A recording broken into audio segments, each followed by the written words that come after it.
ना जाने कितनी दुनियाएं और बसती है, मगर इंसान सिर्फ उसे ही मानता है जिसे वो देख सकता है। काली अमावस की रात थी। चारों ओर सिवाय हवाएं और शोर के अलावा कुछ भी नहीं था।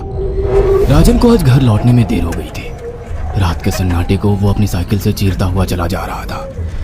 वो गांव की नदी तक पहुंचा ही था कि तभी उसे नदी के पास एक काला साया दिखाई दिया जो नदी के किनारे पानी को घूरे जा रहा था।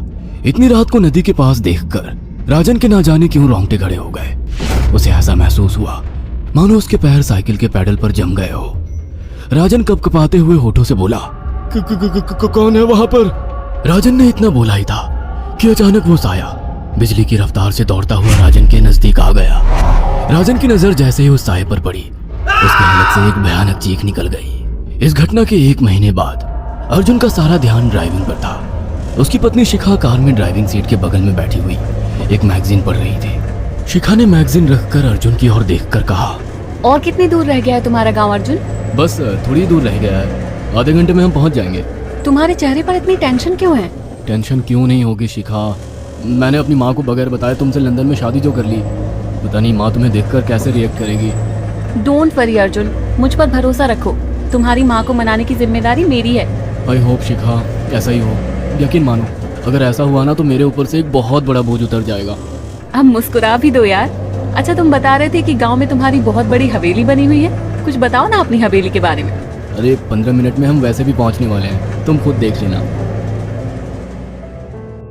कुछ ही देर में अर्जुन अपने गांव वीरपुर अपनी हवेली में खड़ा हुआ था। अर्जुन की माँ अर्चना देवी अर्जुन के स्वागत के लिए हवेली के बाहर खड़ी हुई थी। अर्जुन ने दौड़कर अपनी माँ के पैर छुए और डरते हुए बोला, ये शिखा है माँ, मेरी पत्नी। हम दोनों ने लंदन में शादी कर ली। अर्जुन की बात सुनकर अर्चना देवी मुस्कुराकर बोली, कोई बात नहीं बेटा, एक ना एक दिन तो तुझे शादी करनी ही थी। इतना बोलकर अर्चना ने अपनी बहू को गले लगा लिया और वो अंदर आने का इशारा करती हुई वहां से चली गई।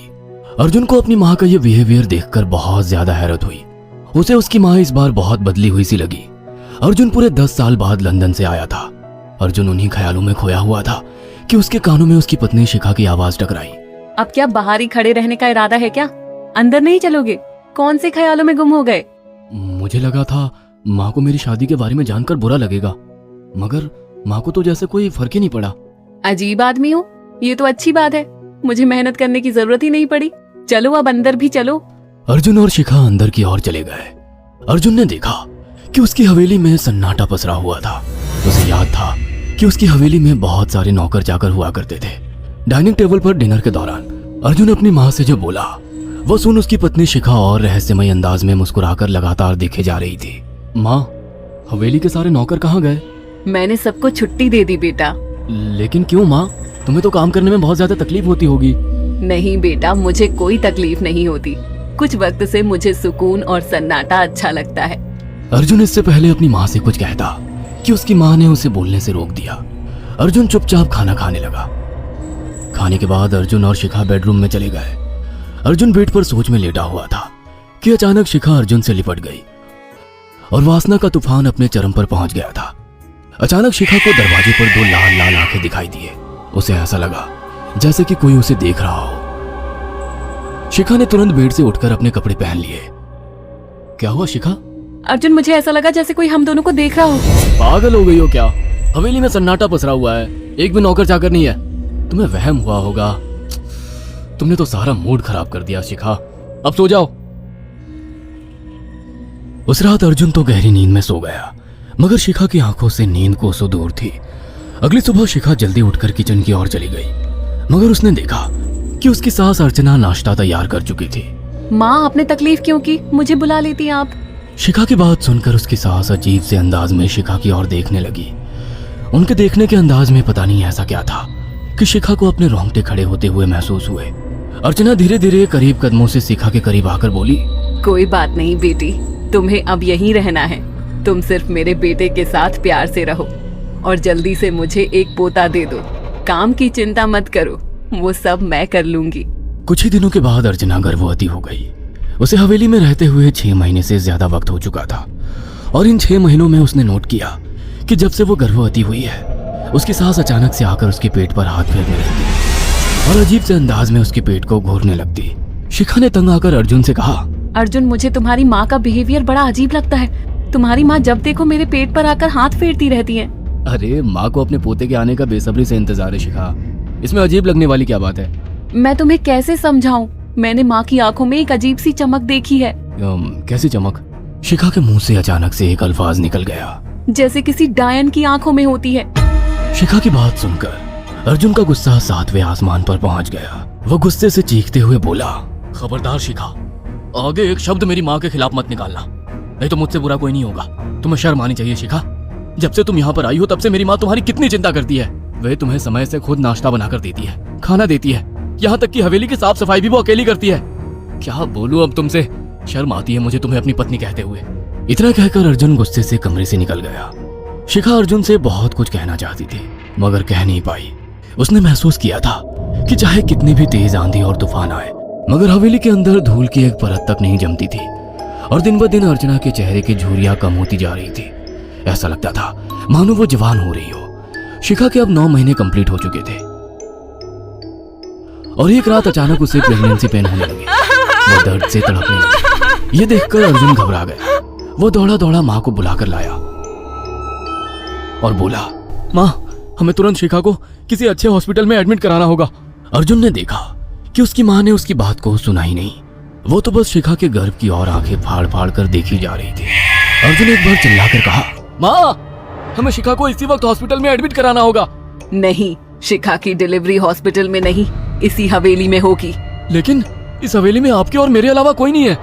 तभी शिखा दर्द से तड़पने लगी। अर्चना ने अपने बेटे को धक्के देकर कमरे से बाहर निकाल दिया और दरवाजा बंद कर लिया। अर्जुन हक्का बक्का रह गया। अर्जुन दौड़ता हुआ गांव की ओर गया। उसने देखा कि गांव में एक पेड़ के नीचे गांव के सभी बुजुर्ग इकट्ठे थे। उनके हाथों में जलती हुई मशालें थीं।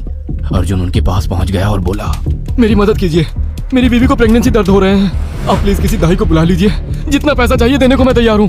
तभी उसके कानों में गांव के सरपंच की आवाज टकराई, बेवकूफ लड़के, तू अपनी बीवी को एक डायन के यहाँ पर मरने के लिए छोड़ आया। क्या कहना चाहते हैं आप? आप जानते हैं आप क्या कह रहे हैं? वही जो तू सुन रहा है, तेरी माँ एक डायन है। इन गांव वालों के हाथों में जो मशाले देख रहा है ना, हम तेरी ही हवेली में आग लगाने जा रहे थे।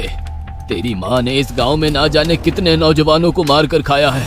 तेरी माँ एक डायन है। लगता है आपका दिमाग खराब हो गया है। आप जानते भी हैं मैं कौन हूँ? हाँ, मैं जानता हूँ। तू ठाकुर धीरेन्द्र प्रताप का बेटा है। तेरे पिता को शक हो गया था कि तेरी माँ एक डायन है, इसीलिए उन्होंने तुझे हमेशा उससे दूर रखा। पहले तेरी माँ ने तेरे पिता को मारा और धीरे धीरे करके वह हवेली के सारे नौकरों को मार कर खा गई और फिर गांव वालों को भी मारने लगी। और अब तो तेरे होने वाले बच्चे को खाएगी, क्योंकि डायन को नवजात शिशु का मांस खाना बहुत पसंद होता है। अगर मेरी बात पर यकीन नहीं है तो चलकर मेरे साथ तू खुद अपनी आंखों से देख ले। इतना कहकर सरपंच अर्जुन को लेकर हवेली की ओर चल पड़ा। उसके पीछे कई लोग थे जो जलती मशाले पकड़े हुए थे। हवेली के अंदर घुसकर उन्होंने उस कमरे के दरवाजे को तोड़ दिया जहाँ पर शिखा थी।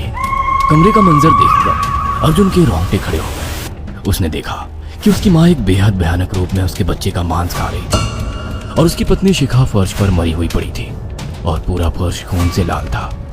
अर्जुन को अपनी आंखों पर यकीन नहीं आ रहा था कि तभी उसकी माँ उसके ऊपर झपटी। सरपंच ने चीखकर कहा, अरे इस डायन को आग लगा दो, जिंदा जला दो इसे और साथ ही इस हवेली को भी। सभी लोगों ने जलती हुई मशाले डायन के ऊपर फेंक दी। देखते ही देखते डायन दर्द से चीखने और चिल्लाने लगी और कुछ ही देर में वो जलकर राख हो गई। हवेली में आग लगते ही सभी लोग अर्जुन को खींचकर बाहर ले आए। अगले दिन अर्जुन अपनी पत्नी की यादें साथ लेकर आंखों में आंसू लिए दोबारा लंदन वापस चला गया।